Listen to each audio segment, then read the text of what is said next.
మిత్రులు ఇక్కడ చూడొచ్చు, ఇది లంబాడి తండా నుంచి అంతర్గాం బసన్ నగర్ రోడ్డు. ఇక్కడ పక్కనే యాష్ ప్యాండ్, ఇటు సైడు లంబాడి తండా అంతర్గాంకి వెళ్ళాల్సిన రోడ్డు. ఈ మధ్యలో నుంచి సుభాష్ ఇన్ఫ్రా ఇక్కడ యాష్ పాండ్ మీద వాళ్ళ టెండరు ఉంది. వాళ్ళకు చాలా పెద్ద ఎత్తున మట్టి అవసరం ఉంది. దీనికోసము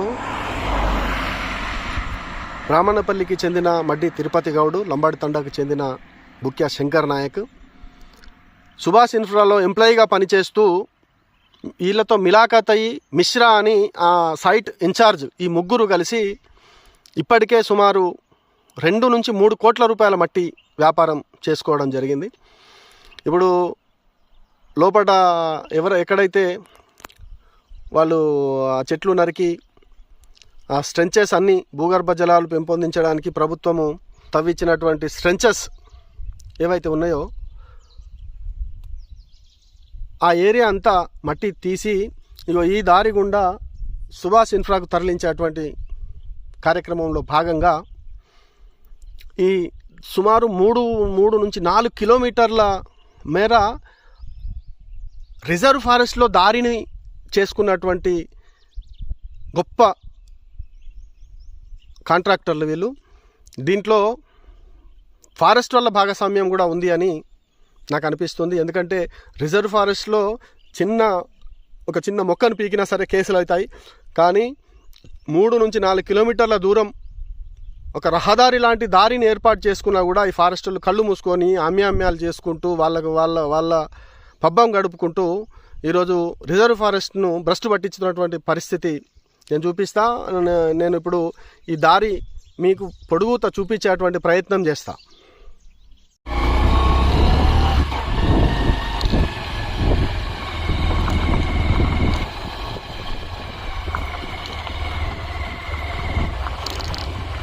ఎంత నిర్భయంగా అంటే వాస్తవానికి ఎటువంటి పొలిటికల్ సపోర్ట్ లేకుండా, ఎటువంటి పొలిటికల్ బ్యాక్గ్రౌండ్ లేకుండా ఇంత చేస్తారు అంటే అసలు ఎవరు కూడా నమ్మేటువంటి పరిస్థితి లేదు. మీరు నీతిగా నిజాయితీగానే పనిచేస్తున్నాము, నాకు తెలియకుండా ఈ పని నడిచిందంటే తప్పకుండా వీళ్ళని మీరు పార్టీ నుంచి సస్పెండ్ చేసి మీ నిజాయితీని నిరూపించుకోవాలి.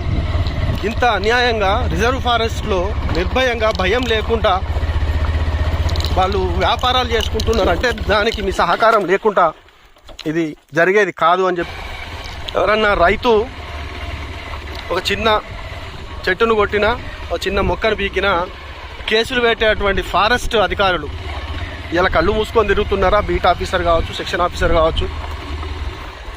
ఇవాళ ఏం జరుగుతుంది? అంతర్గాం మండలంలో రిజర్వ్ ఫారెస్ట్ను కూడా కాపాడుకునే పరిస్థితి అధికారుల దగ్గర లేనప్పుడు వాళ్ళకి ఎందుకు జీతాలు ఇవ్వాలి? వాళ్ళకి ఎందుకు నౌకర్లు ఇవ్వాలి? ప్రజా పన్నుల ద్వారా వసూలైన డబ్బులను వాళ్ళ జీతభత్యాలకు ఇచ్చి అడవులను నాశనం చేసుకునేటువంటి పరిస్థితి అంతర్గాం మండలంలోని రిజర్వ్ ఫారెస్ట్లో ఈరోజు కనబడతా ఉంది. తప్పకుండా కలెక్టర్ గారికి ఇంతకుముందే మనం విన్నవించుకున్నాం. దీని మీద తప్పకుండా విచారణ జరిపించాలి.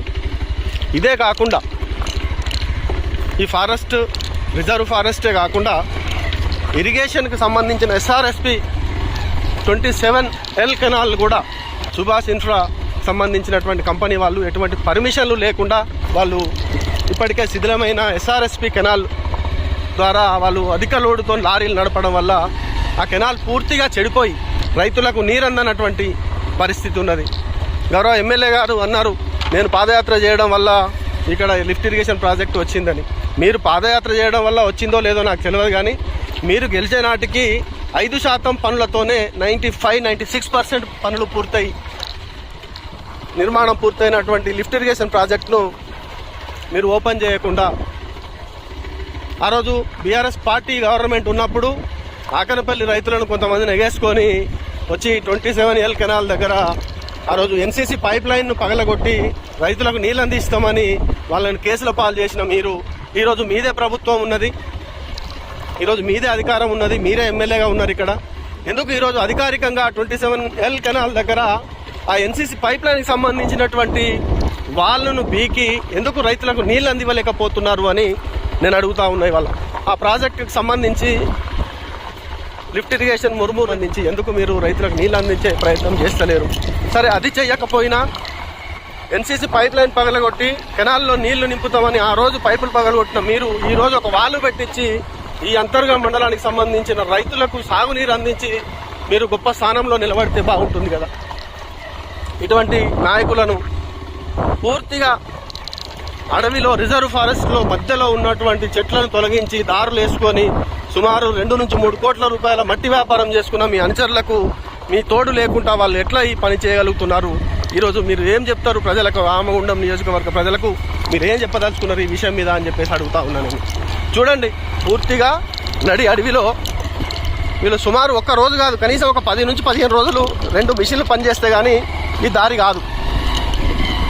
అటువంటిది ఇంత బహిరంగంగా భయం లేకుండా వాళ్ళు ఇలాంటి పనులు చేస్తూ ఉంటే మీరెందుకు వాళ్ళని ఉపేక్షిస్తున్నారు అని అడుగుతా ఉన్నాం.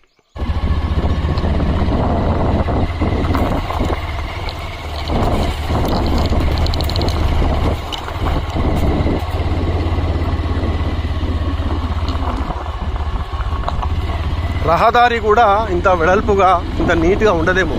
ఈరోజు కాంగ్రెస్ పార్టీకి సంబంధించిన నాయకులు చేస్తున్న దోపిడీకి నిదర్శనం ఈ దారులు. బయట ప్రపంచానికి తెలియకుండా రాత్రికి రాత్రి 10ల సంఖ్యలో లారీలను పెట్టి ఇక్కడ చదును చేసిన ఈ భూముల్లో నుంచి మట్టి అమ్ముకోవడానికి మాత్రమే వేసినటువంటి రహదారి ఇది, రహస్య రహదారి. దీనికి రామగుండం నియోజకవర్గ పాలకులు, గౌరవనీయులు, నీతికి నిజాయితీకి నిబద్ధతకు మారుపేరైన మన గౌరవ ఎమ్మెల్యే గారు దీని మీద తప్పకుండా చర్యలు తీసుకోవాలి. బాధ్యులైన మడ్డి తిరుపతి గౌడు, అతడితో పాటు ఇంకో 2 గౌళ్ళు, వాళ్ళతో పాటు మా లంబాడ సామాజిక వర్గానికి చెందినటువంటి ముఖ్య శంకర్ నాయక్, మండలానికే ఎమ్మెల్యే, పార్టీలు మారి అవకాశం కోసం పార్టీలు మారి ఈరోజు మండలానికి ఎమ్మెల్యేగా చలామణి అవుతున్నటువంటి ఒక ప్రజాప్రతినిధురాలు, మాజీ ఉమ్మడి మండలానికి సంబంధించి ప్రజాప్రతినిధిగా కొనసాగినటువంటి వాళ్ళు. దీని వెనకాల ఒక బ్యాచ్, కాంగ్రెస్ పార్టీకి సంబంధించిన ఒక బ్యాచ్ ఉన్నది. ఆ బ్యాచ్ను పూర్తిగా ప్రజలకు, గ్రామాలకు, ఇక్కడ ప్రభుత్వానికి నష్టమయ్యే పనులు చేస్తున్నటువంటి వీళ్ళ మీద వెంటనే పార్టీ నుంచి వాళ్ళని సస్పెండ్ చేసి ఎమ్మెల్యే గారు తన నిజాయితీని చాటుకోవాల్సిందిగా నేను ఒక సామాన్య వ్యక్తిగా, మండల పార్టీ అధ్యక్షుడు, బీఆర్ఎస్ పార్టీగా నేను డిమాండ్ చేస్తూ ఉన్నా. తప్పకుండా ఈ పని చేస్తే మిమ్మల్ని నియోజకవర్గ స్థాయిలో ప్రజలు అభిమానిస్తారు. మాట తప్పకుండా ఏ మాట అయితే చెప్పినాడో తప్పకుండా ఆ మాట కట్టుబడి ఈరోజు పని చేస్తున్నారు ప్రజల కోసం అనేది ప్రజలు గుర్తిస్తారు, గమనిస్తారు అని చెప్పి ఈ సందర్భంగా తెలియజేస్తూ ఉన్నా.